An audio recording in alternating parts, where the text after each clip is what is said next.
এই নামাজের কথা আকিমুসসালাহ 80 বারের চাইতে বেশি আল্লাহ বলছেন।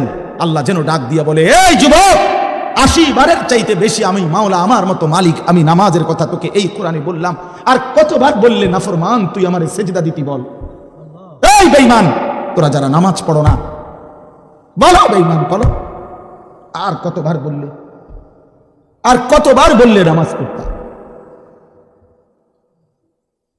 ইয়া আইয়ুহাল্লাযীনা আমানু, হে ঈমানদারগণ, হে ঈমানদারগণ, হে ঈমানদারগণ। কোরআনুল কারীমের মধ্যে 89 বার আছে, 89, 8, 9, 89 বার আল্লাহ ডাক দিছে, আমার ঈমানদার বান্দা, আমার তুই প্যারা বান্দা, হায় মুমিন, আমি তোকে ডাকছি, তোকে ডাকছি, তোকে ডাকছি। সেই আল্লাহ জিজ্ঞেস করছে, ফাবি আইয়ি হাদিস, এই বান্দা 89 বার আমি তোকে মুমিন বলে ডাক দিয়েছি, আর কতবার ডাকলে তুই আমার ডাকে সাড়া দিতি বান্দা? হ্যাঁ বলো ভাইয়া।